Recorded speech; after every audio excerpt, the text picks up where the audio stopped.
అధిక బరువుతో బాధపడుతున్నారా? వెనిలాస్ వెయిట్ లాస్ డైట్ ప్లాన్ తో ఇంటి దగ్గర నుంచి హెల్దీగా బరువు తగ్గండి. లైంగిక ఆరోపణలు ఎదుర్కొంటున్న జానీ మాస్టర్ ను పోలీసులు గోవాలో అరెస్ట్ చేసిన అనంతరం వైద్య పరీక్షలు చేసి ఉప్పర్పల్లి కోర్టులో హాజరుపరిచారు. జానీ మాస్టర్ ను విచారించేందుకు రిమాండ్ కోరారు పోలీసులు.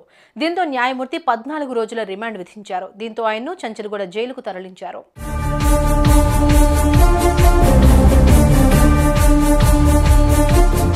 ఈ ఇష్యూ బయటకు వచ్చిన తర్వాత గత 5 రోజులుగా పత్తాలేని జానీ మాస్టర్ ఫైనల్ గా పోలీసులకు చిక్కారు. కానీ తన వర్షన్ మాత్రం వేరుగా ఉంది. తనకేం తెలియదని చెబుతున్నారు ఆయన.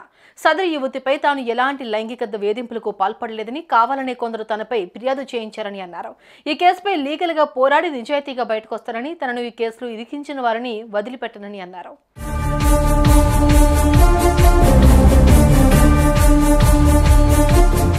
ఈ క్రమంలో ఫార్మాలిటీ ప్రకారం జానీ మాస్టర్ ను అరెస్ట్ చేసి కోర్టులో ప్రవేశపెట్టారు. కేసు నమోదైన తర్వాత జానీ మాస్టర్ ను విచారించేందుకు టైం కుదరలేదు. దీంతో రిమాండ్ విధించాలని వారు కోర్టులో పిటిషన్ వేశారు. దీంతో కోర్టు 14 రోజుల రిమాండ్ విధించింది. అంటే అక్టోబర్ 3 వరకు ఆయన పోలీసుల రిమాండ్ లో ఉండనున్నారు.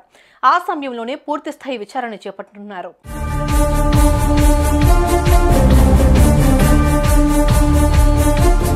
ఇక విచారణలో ఏం చెప్పనున్నారు అని తెలియాల్సింది. అయితే జానీ మాస్టర్ మాత్రం తనకి ఏం తెలియదంటున్నారు. అటు ఆయన భార్య కూడా అదే మాట బల్లగుద్ది మరీ చెబుతున్నారు. కావాలని ఇరికించారంటున్నారు.